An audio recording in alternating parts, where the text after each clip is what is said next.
വെറും 300 രൂപയ്ക്ക് കിട്ടാവുന്ന ഈ ഒരു പെർഫ്യൂം 1.5 ലക്ഷം ആളുകൾ ഇഷ്ടപ്പെടാനുള്ള കാരണം എന്ത്?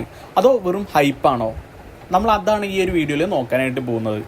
Hello guys, welcome to my YouTube channel. ഇന്ന് നമ്മൾ റിവ്യൂ ചെയ്യാൻ പോകുന്നത് ഒരു പെർഫ്യൂമാണ്. വിസ്കി സ്മോക്കിന്റെ ഒരു പെർഫ്യൂമാണ് നമ്മളിന്ന് റിവ്യൂ ചെയ്യാനായിട്ട് പോകുന്നത്. വെറും 300 രൂപ പ്രൈസ് റേഞ്ചിൽ വരുന്ന ഈ ഒരു പെർഫ്യൂമിൽ ഫ്ലിപ്കാർട്ടിൽ 1.5 ലക്ഷം പേരുടെ പോസിറ്റീവ് റിവ്യൂ ഉണ്ട്. അതിന് മാത്രം ഈ പെർഫ്യൂം ഉണ്ടോ എന്നൊക്കെയാണ് നമ്മൾ ഈ ഒരു വീഡിയോയിൽ നോക്കാനായിട്ട് പോകുന്നത്.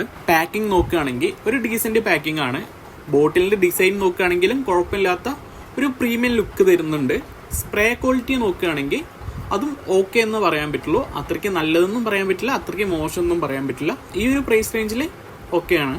ഇനി മെയിൻ ആയിട്ടുള്ള കാര്യം നോക്കാം. സ്മെല്ലിന്റെ കാര്യം എടുത്തു കഴിഞ്ഞു വെച്ചാൽ അത്യാവശ്യം ലോങ് ലാസ്റ്റിംഗ് ആണ്. ലോങ് ലാസ്റ്റിംഗ് എന്ന് പറയുന്നത് വെച്ചാൽ ഏകദേശം നിങ്ങൾക്ക് ഇതൊരു 6 മണിക്കൂറോളം ലാസ്റ്റ് ചെയ്യണ ഒരു പെർഫ്യൂമാണ്. ഈ ഒരു പ്രൈസ് റേഞ്ചിൽ ഓക്കെയാണ് ഇതും. ഇനി സ്മെല്ലിനെ കുറിച്ച് പറയുകയാണെങ്കിലും അത്രയ്ക്ക് കുത്തണ സ്മെല്ലൊന്നും അല്ലെങ്കിലും അത്യാവശ്യം കുഴപ്പമില്ലാത്തൊരു സ്മെല്ലെന്നാ പറയാൻ പറ്റുള്ളൂ. ചിലവർക്ക് ചിലപ്പോൾ ഇഷ്ടപ്പെട്ടില്ല എന്ന് വരും, ചിലവർക്ക് എന്തായാലും ഇത് ഇഷ്ടപ്പെടും. ഞാൻ പറഞ്ഞില്ലേ, ഫ്ലിപ്കാർട്ടിലൊക്കെ 1.5 ലക്ഷം റിവ്യൂ ഉണ്ട്.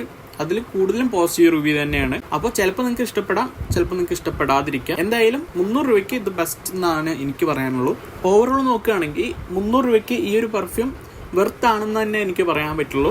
ഈ ഒരു വീഡിയോ നിങ്ങൾക്ക് യൂസ്ഫുൾ ആയിട്ട് തോന്നിക്കഴിഞ്ഞു വെച്ചാൽ വീഡിയോ ലൈക്ക് ചെയ്യാനും എൻ്റെ ചാനൽ സബ്സ്ക്രൈബ് ചെയ്യാനും നിങ്ങൾ മറക്കാതിരിക്കുക.